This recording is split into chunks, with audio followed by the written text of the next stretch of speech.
Hi నమస్తే, welcome to our channel cinema Lahari. And ఈ రోజు సరదాగా నేను బయటకు రావడం అయితే జరిగింది. సో వస్తా మధ్యలో ఒక సాంగ్ అయితే విన్నాను భయ్య. జగదేక వీరుడు అతిలోక సుందరి, చిరంజీవి గారు శ్రీదేవి గారు నటించినటువంటి ఈ సినిమాలో సాంగ్స్ అయితే అనుకోకుండా సాంగ్ అయితే ప్లే అయింది, విన్నాను. విన్న తర్వాత ఈ సినిమా ఎంత అద్భుతంగా ఉంటుందండి. సో ఈ సినిమాకి సంబంధించినటువంటి నాకు కలిగినటువంటి ఆ ఫీలింగ్స్ మీతో పంచుకోవాలని చెప్పేసి ఈ వీడియో అయితే చేయడం అయితే జరిగింది. సో ఇటువంటి అద్భుతమైన నేచర్ లో అంత అద్భుతమైనటువంటి సినిమా గురించి మాట్లాడడం అంటే గొప్ప విషయం అనేది చెప్పుకోవాలి. అండ్ చిరంజీవి గారు ఫ్యాన్స్ ఎవరైనా ఉంటే, అండ్ జగదేక వీరుడు అతిలోక సుందరి ఈ సినిమాకి సంబంధించినటువంటి కల్ట్ క్లాసికల్ ఫ్యాన్స్ ఎవరైనా ఉంటే ఖచ్చితంగా ఈ వీడియో అయితే స్కిప్ చేయకండి, పూర్తిగా చూడండి. ఇక మ్యాటర్లోకి అయితే వెళ్ళిపోదాం, చూసేయండి. 1990 సంవత్సరంలో రిలీజ్ అయినటువంటి జగదేక వీరుడు అతిలోక సుందరి. సో ఈ సినిమా రిలీజ్ అవడమే ఒక సెన్సేషనల్ అనమాట. ఎందుకు సెన్సేషనల్ అంటే ఏ సినిమాకి రానటువంటి కష్టాలు జగదేక వీరుడు అతిలోక సుందరి సినిమాకి అయితే రావడం అయితే జరిగింది. రాఘవేంద్రరావు గారి డైరెక్షన్ లో వచ్చినటువంటి ఈ సినిమా 1990లో అయితే రిలీజ్ అయింది. ఆ రిలీజ్కి ముందు మొత్తం మన ఉమ్మడి రాష్ట్రాల్లో తుఫాన్తో, ప్రత్యేకించి ఉభయ గోదావరి జిల్లాలో తుఫాన్ వచ్చి మొత్తం ఎక్కడ పడితే అక్కడ చల్లా చెదరైపోయింది అనమాట. ఊర్లు, గ్రామాలు అండ్ గోదావరి ఉప్పొంగడం, సో వర్షాలు బీభత్సం అనమాట. సో అటువంటి తరుణంలో సినిమా రిలీజ్ అయితే పెట్టేశారు.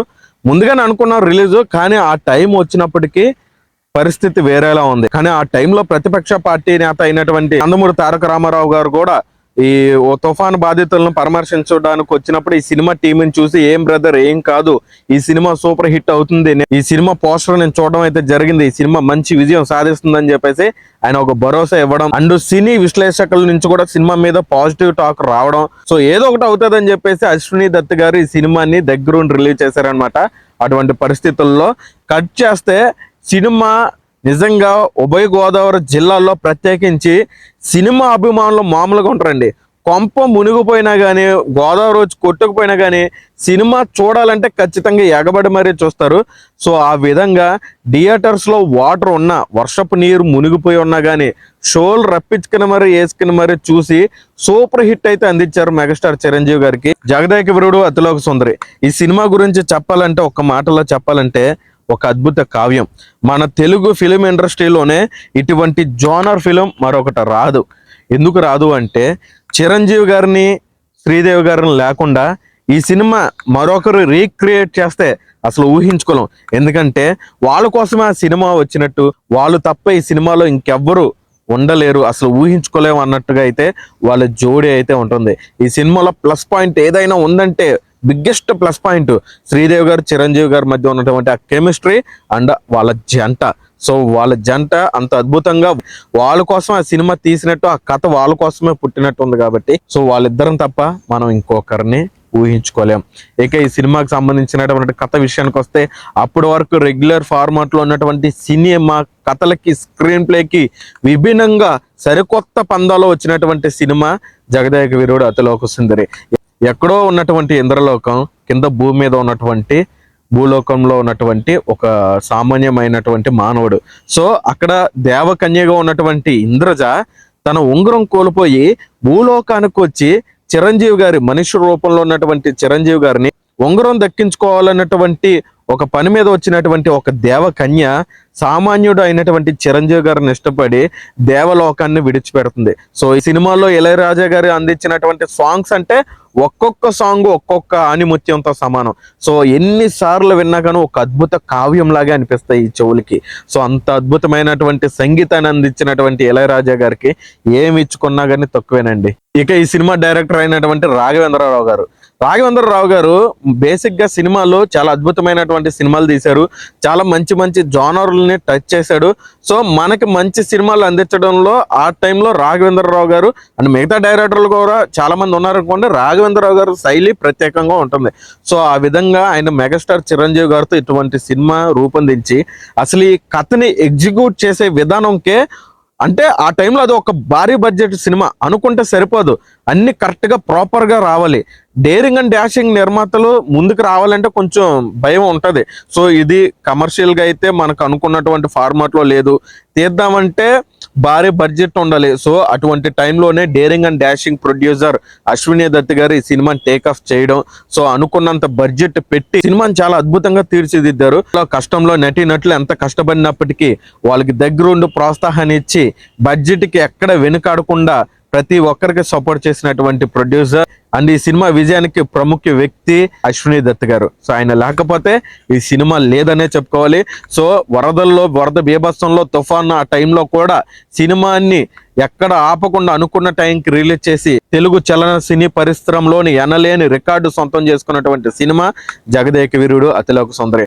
అండ్ మెగాస్టార్ చిరంజీవి గారు నటన పరంగా, యాక్టింగ్ పరంగా చెప్పుకోవాలా, డాన్స్ పరంగా చెప్పుకోవాలా, సో ఎవ్రీథింగ్. మెగాస్టార్ చిరంజీవి గారు ఎంత హైలైట్, శ్రీదేవి గారు కూడా అంతే హైలైట్. సో వీళ్ళిద్దరి కోసం ఈ సినిమా ఉన్నట్టు ఉంటుంది, వీళ్ళిద్దరి కోసం మనం సినిమా చూస్తున్నట్టు ఉంటుంది. రెగ్యులర్ గా సినిమాలో ఏదైనా మనం ఒకరిని ఆకట్టుకోవాలంటే ఒక సాంగ్ ఆకట్టుకుంటుంది, లేకపోతే ఒక సీన్ ఆకట్టుకుంటుంది, లేకపోతే ఫస్ట్ హాఫ్ నచ్చుతుంది, లేకపోతే సెకండ్ హాఫ్ క్లైమాక్స్, లేకపోతే ఇంటర్వెల్లో.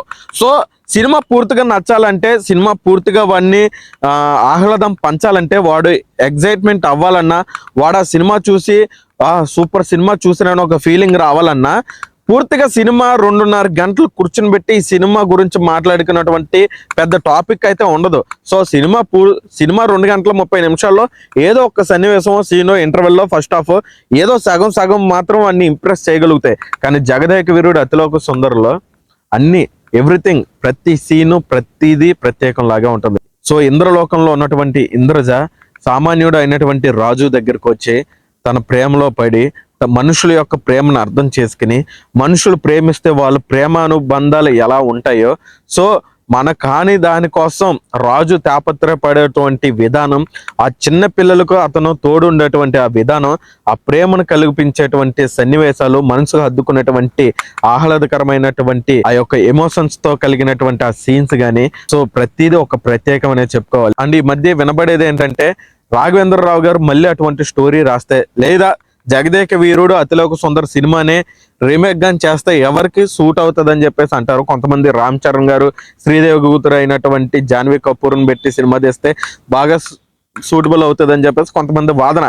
కానీ నా పరంగా చూస్తే ఆ చిరంజీవి ఆయనే చేయగలుగుతాడు, ఆ శ్రీదేవి క్యారెక్టర్ ఆవిడే చేయగలుగుతుంది. ఇంకా దీంట్లో పోల్చడం అనేది కంపు చేసిన వాళ్ళు అవుతాం. ఎందుకంటే వాళ్ళిద్దరు కెమిస్ట్రీ తర్వాత ఇంకెవరు చేసినా వాళ్ళంత క్రేజ్ కానీ, ఆ పేరు కానీ, ఆ యొక్క కెమిస్ట్రీ వర్కౌట్ అవడం కానీ రెండు జరగవు అనమాట. అదొక అద్భుతం, దాన్ని ఎవరు టచ్ చేయకపోవడమే బెస్ట్ అని చెప్పుకోవాలి. అండ్ ప్రత్యేకంగా చెప్పాలంటే ఈ సినిమాలో నటించినటువంటి శ్రీదేవి గారు, ఆవిడ దేవలోకం నుంచి ఇంద్రజగా భూమి మీదకి వచ్చే అంగుళికాన్ని అయితే పోగొట్టుకుంటుంది. ఆవిడ ఇప్పుడు మన మధ్య లేరు, పూర్తిగా అయితే దూరం అయ్యారు, చనిపోవడం అయితే జరిగింది. కాబట్టి మళ్ళీ అతిలోక సుందర అనే పదానికి ఆవిడ తప్ప మరి ఒకరిని ఎవరిని ఊహించుకోలేం. సో అటువంటి న్యాయం చేసింది ఆ పదానికి, ఆ పేరుకి, అతిలోక సుందర అనే పదానికి ఆవిడని తప్ప ఇంకొకరిని ఊహించుకోలేం. కాబట్టి మళ్ళీ ఆవిడ ఆ పైలోకం నుంచి అంగుళికాన్ని కింద పోగొట్టుకోకుండా ఉంటుందా, మళ్ళీ భూమి మీదకి రాకుండా ఉంటుందా? అండ్ ఇదండి జగదేక వీరుడు అతిలోక సుందర సినిమాకి సంబంధించినటువంటి నా ఒక అభిప్రాయం. చాలా ఆనందంగా ఉంటుంది, ఎన్నిసార్లు చూసినా కానీ చూడదగ్గ సినిమా జగదేక వీరుడు అతిలోక సుందరి. అండ్ మీరు కూడా ప్రతి ఒక్కరికి అది ఒక ప్రత్యేకమైన సినిమానే. అండ్ కింద కామెంట్ చేయండి. అండ్ మెగాస్టార్ చిరంజీవి గారి ఫ్యాన్స్ ఎవరైనా ఉంటే ఈ వీడియోకి లైక్ కొట్టండి. మీలో ఎంతమందికి జగదేక వీరుడు అతిలోక సుందరి ఎన్నిసార్లు చూశారు, మీలో ఎంతమందికి ఇష్టం కూడా కింద కామెంట్ చేసేయండి. సినిమా క్లైమాక్స్ లో శ్రీదేవి గారికి ఉంగరం దొరికినా గానీ ఆవిడ దేవలోకానికి వెళ్లకుండా ఉంటుంది. తిరిగి ఆ ఉంగరాన్ని సముద్రంలో వేసేస్తుంది. ఆ సముద్రంలో వేసినటువంటి ఆ చేప అయితే మింగుతుంది. ఆ ఉంగరం ఏమైంది, ఆ మింగిన ఆ చేప ఏమైంది?